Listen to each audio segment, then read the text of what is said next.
Boa noite a todos. Vamos então dar início à entrevista coletiva com o técnico Rogério Ceni após o empate com o Atlético Mineiro no Mineirão. Rogério, boa noite. Boa noite. Um time com mais de 10 desfalques, com um garoto que estreou em Campeonato Brasileiro na zaga, talvez um dos ambientes mais hostis que tem no futebol brasileiro, que é um Mineirão lotado, e contra um dos principais times do Brasil, que é o Atlético Mineiro. O que você pode falar e avaliar da atuação de São Paulo, que sai, na tua visão, mais fortalecida para um jogo tão decisivo, que é esse de quinta contra o Palmeiras? Bom, boa noite. Eu só tenho orgulho dos caras que eu trabalho, porque diante das circunstâncias de hoje, a gente vir aqui, e eu acho até que se a gente acreditasse um pouco mais na vitória, nós teríamos conseguido. Então, assim, de se destacar o trio de defesa, Rafinha fazendo, acho que achando uma função e que em linha de 5 ele se adequa mais pela qualidade que ele tem. Logicamente que existe a falta do jogo aéreo, mas a compensação da qualidade técnica. O Luizão, como você falou, fez uma partida gigantesca. Miranda mantendo um nível de atuação extremamente bom. E o Pablo hoje fez uma boa partida. O Pablo que vinha de alguns jogos ainda, mas hoje fez uma partida assim muito digna. Eu acho que nós poderíamos almejar a vitória. Nós estivemos tão perto da vitória quanto o Atlético teve. Eu acho que nós tivemos números muito parecidos de chance, de oportunidade. E assim, eu acho que o torcedor, como eu sempre falo para você, nós podemos não ter o melhor time, talvez o melhor elenco do campeonato, mas nós temos comprometimento e a briga, a luta é algo que eu acho que o torcedor reconhece desse time, independente de qualquer circunstância.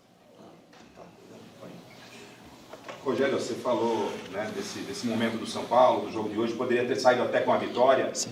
Mas eu gostaria que você falasse se a base de Cotia pode acabar sendo a parte da solução de todos os seus problemas, porque a cada jogo a gente vem para a coletiva falar desses meninos.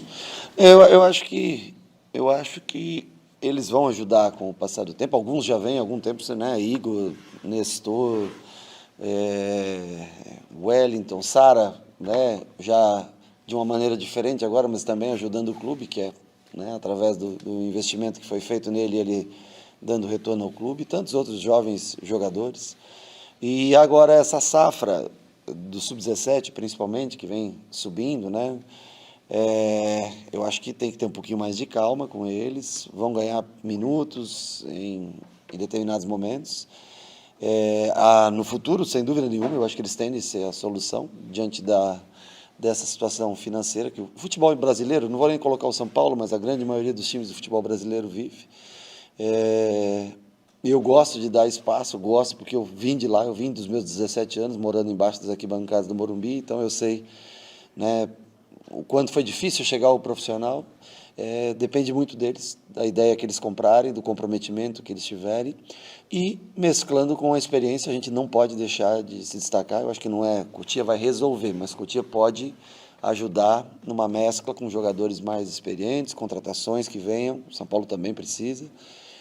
O que nós não podemos é fazer contratações equivocadas, e nem que a gente não consiga pagar, mas dentro do que nós sempre...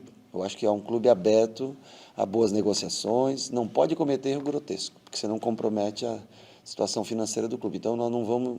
ao menos, o meu comprometimento com o clube é tentar resgatar um pouco do que a gente conhece do São Paulo, ou seja, trabalhar para diminuir dívida, diminuir folha salarial a longo prazo, lançar muitos jogadores. Agora, aí também tem que ter a paciência das pessoas, porque para sanar essas dificuldades todas, nós não vamos conseguir ter os nomes que as pessoas às vezes esperam. Então, mas com o meu time, com o time que eu trabalhei 25 anos, o meu comprometimento é esse. Você vê que nós acabamos um jogo com o meio de campo sub-19 hoje. Acabou com o Pablo, com o Moreira e com o Rodriguinho, né? Ou Thales, se vocês quiserem, que jogou o tempo todo, né? Mais um garoto de 19, Luizão? 19, 20 anos jogando na zaga, e assim vai. Agora, tem que ter paciência. Se você disser assim, não, nós vamos ganhar aqui título.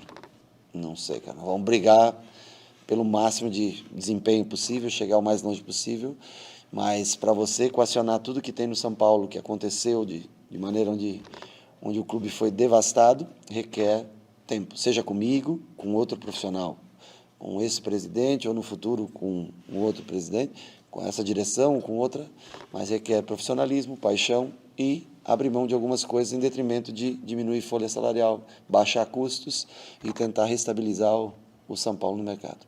Rogério, agora o São Paulo teve um time inteiro de desfalques para a partida de hoje, entre eles 5 jogadores que estavam suspensos pelo terceiro cartão amarelo.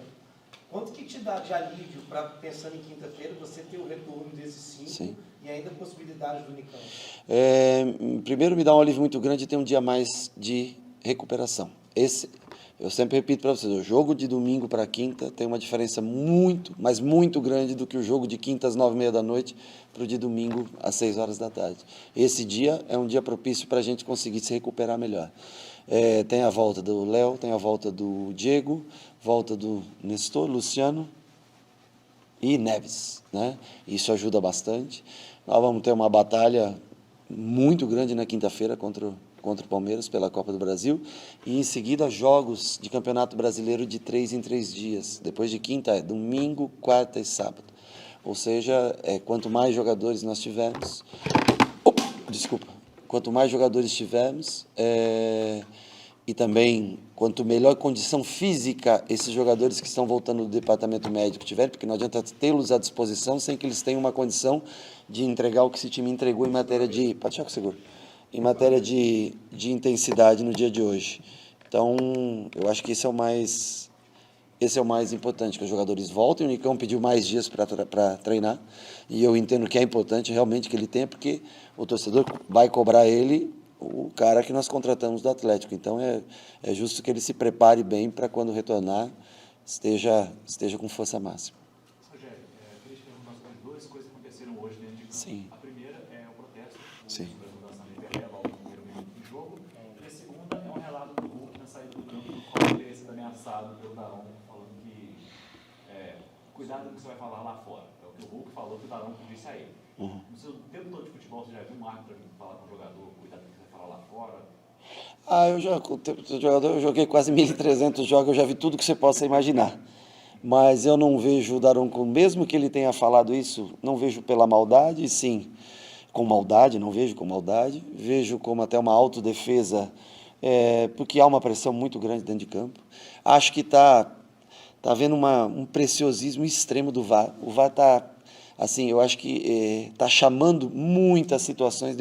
O lance que eles tentaram jogar um pênalti do Miranda é vergonhoso você ter a intervenção do VAR. É desnecessário. E falo a favor ou contra, também não tem problema quando tiver alguma coisa pró-São Paulo e que seja, mas assim, é uma tentativa de pressionar o árbitro, que o VAR trouxe mais pressão do que o árbitro tinha antes, porque ele marcava e o jogo seguia, né? Mas assim, uma coisa é você determinar uma linha de impedimento, uma bola entrou, não entrou, uma coisa mais clara, mas assim, com a pressão de 52, 53 mil pessoas hoje aqui, cada lance que gera qualquer... Assim, o árbitro tem a convicção, ele está olhando, ele tem que seguir o instinto e a convicção dele. E o VAR tem que parar de encher o saco e chamar. Nós vimos o River ser eliminado com um gol normal. O River foi eliminado, não estou nem falando do futebol brasileiro para não citar exemplo, mas tinha brasileiro envolvido, se eu não me engano, no negócio. Então, parar, porque o VAR não é isso. O lance é claro, que para quem jogou futebol, o lance é claro, é cristalino. E também, às vezes, que acaba favorecendo a gente, também tem lances que são cristalinos, que não precisam. O VAR tem atrapalhado. O cara lá da cabine está decidindo o campeonato. É o campeonato no mundo que deve ter mais pênalti. Todo jogo se quer inventar um pênalti. Chega nos últimos 5 minutos, só joga pelo VAR. Você não joga mais pelo jogo. Então, assim, é lamentável. E a outra parte que você me falou da pergunta? Eu não sabia do protesto antes de começar, tentei me colocar o par. É uma mudança de lei que querem fazer, né? Um deputado, não sei o nome do deputado, que já há 5 anos vem tentando tramitar essa lei no Senado, e foi colocada em votação agora essa lei, que tira vários direitos do atleta de futebol. E o atleta está certo, nenhum atleta foi ouvido, nenhum treinador foi ouvido. Mas como só se faz política nesse país, então o jogador, quando tem um contrato em vigência, tem que ser mandado embora e não recebe mais nada. O jogador tem uma dívida para receber do clube, ele parcela, você sabe como é, querem aumentar agora o direito de imagem. Em todos os lugares quase, o que atrasa? O direito de imagem.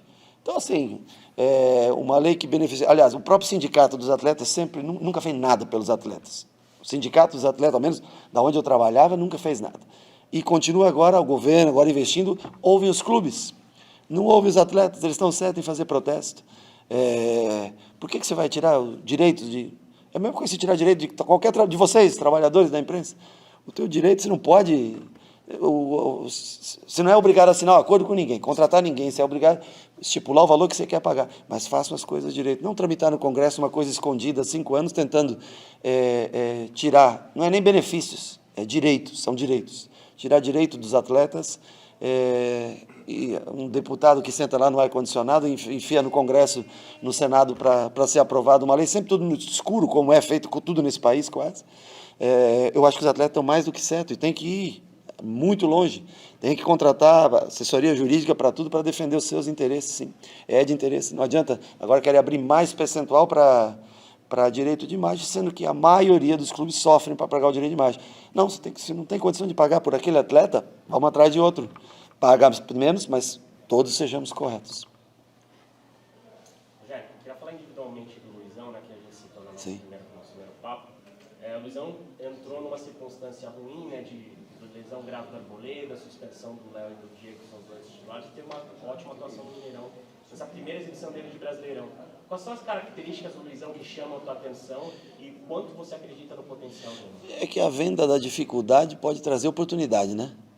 As grandes dificuldades podem gerar oportunidade, cada um entende de uma maneira. Ele pode dizer, puta, entrei numa fria, ou ele pode dizer, entrei para marcar talvez o melhor atacante do país, que é o Hulk. Concorda comigo? Então, acho que ele aproveitou a situação, jogo aéreo firme, é um jogador firme, de jogo aéreo firme, foi bem hoje na caça, nas individualidades, claro que precisa se ajustar, mas teve uma boa postura hoje. No jogo que ele teve um jogo que ele entrou, ele não teve tão bem, agora recentemente que ele jogou alguns minutos, ele não teve tão bem, mas hoje foi um dos grandes destaques do nosso time. Tem que aproveitar, não existe idade, não existe oportunidade. O jogo era muito difícil, sim, talvez um dos mais difíceis nossos no campeonato. Aliás, os 2 próximos jogos talvez sejam 2 dos mais difíceis do campeonato. Mas ganhou espaço. O Rafinha, aos 36, pode se reinventar. Não tem altura, mas pode se reinventar numa posição que, desculpa, linha de 3, para o Rafinha chegar no fundo, nós todos sabemos, e o Rafinha sabe que já é difícil para agredir o fundo toda vez. Hoje ele teve melhor recomposição defensiva do que quando ele joga de lateral, por quê? Porque as distâncias que ele percorre são menores. E ele tem um passe que poucos zagueiros no Brasil têm essa condição de passe. Ele não se aperta com a bola, vem do jeito que vier, ele domina, acha um bom passe. Agora, lógico, tem a dificuldade da bola aérea, então contra determinados jogos, determinados times que não sejam tão altos, é um cara que pode fazer essa função de terceiro homem de zaga. E linha de 4, sim, aí ele pode trabalhar normalmente com um lateral esquerdo que apoia bastante, fazendo a compensação. Mais alguma pergunta, gente? Não? Então, cerramos com o técnico Rogério Ceni. Obrigado a todos. Uma boa noite.